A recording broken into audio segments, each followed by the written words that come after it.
Bonjour à tous, allez, aujourd'hui on met le cap sur la côte méditerranéenne française pour découvrir un endroit qui est un vrai bijou, la ville de Carry-le-Rouet. Ah, regardez-moi ça. Rien qu'avec cette image, on saisit tout de suite pourquoi on la surnomme la perle de la côte bleue, non?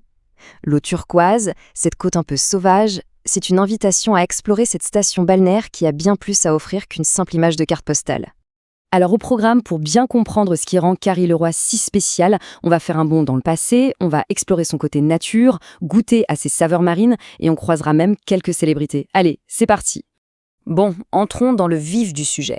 Pour vraiment saisir l'âme de Carry-le-Rouet, il faut faire un sacré bond en arrière. Mais quand je dis en arrière, c'est très en arrière. Et non, ce n'est pas une erreur. On parle bien de 20 000 ans en arrière. Pendant la dernière glaciation, des peuples nomades trouvaient déjà refuge ici, dans les abris sous roches. Ça donne une profondeur historique assez incroyable à l'endroit. On n'est pas sur une ville nouvelle. Si on regarde les grandes étapes, on voit des moments clés. D'abord, la naissance officielle de la communauté en 1584, autour d'une tour de défense. Mais le vrai tournant, c'est 1915. Le train arrive et sort la ville de son isolement. Et puis, après 1950, avec l'arrivée de l'eau et de l'électricité, tout s'emballe. Et ce passé, il est littéralement gravé dans son blason. D'azur à une tour carrée d'or sur une mer d'argent. Cette tour, c'est un rappel direct de cette communauté de défense originelle, bien plantée face à la mer. Alors voilà, le point crucial, c'est cette transformation au XXe siècle.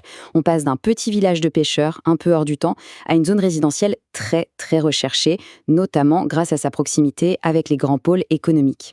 Et pour bien se rendre compte de cette métamorphose, rien de tel que les chiffres. Prenez 1946, juste après la guerre. À Carry-le-Rouet, il y avait à peine 646 habitants. Et en 2023, on est à plus de 5700. C'est presque 9 fois plus. Cette explosion démographique, elle est typique de l'après-guerre en France.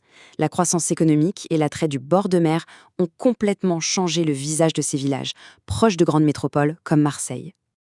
Allez, après l'histoire, on passe à un autre pilier de l'identité de Carry. Sa nature. Et quelle nature! C'est là que la forêt et la mer se donnent rendez-vous et c'est spectaculaire. Et voilà, c'est ça, l'équilibre unique de Carry-le-Rouet. D'un côté, on a le port animé plein de vie, et de l'autre, ça, le littoral sauvage, brut, préservé. C'est vraiment cette harmonie entre ce qui est construit par l'homme et ce qui est resté naturel qui fait tout son charme. En fait, il faut s'imaginer que sur une superficie de plus de 1000 hectares, à peine un quart est urbanisé. Tout le reste, c'est une réserve naturelle boisée gigantesque. Un terrain de jeu incroyable, avec ses plages, ses fameuses calanques et des fonds marins qui en font un spot de plongée super réputé. Et au cœur de tout ça, on a le parc marin de la Côte Bleue. C'est une réserve de 85 hectares où la pêche est totalement interdite. Le but ? Protéger la biodiversité et surtout les herbiers de Posidonie. On peut voir ça comme les poumons sous-marins de la Méditerranée. C'est absolument vital. Bon, après la nature, on passe à la culture. Et à Carry, la culture, ça se goûte.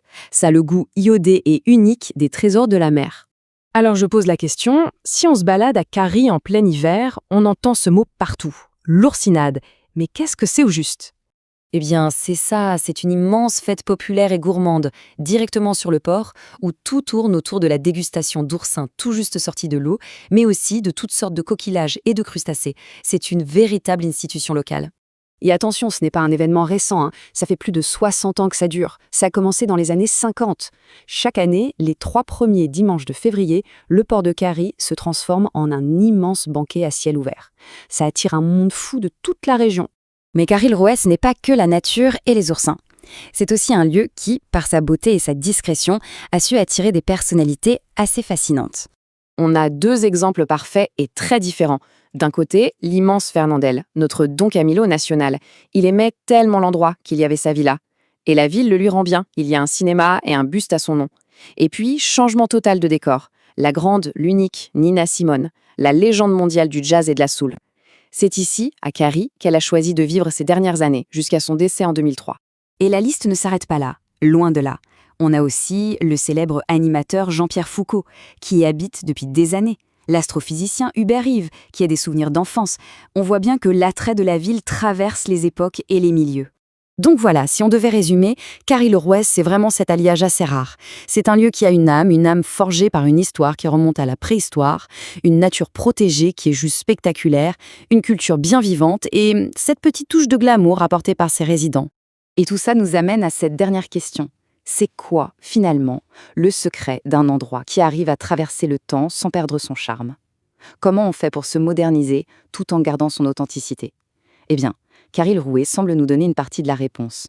Un équilibre parfait entre l'héritage, la beauté du présent, l'homme et la nature.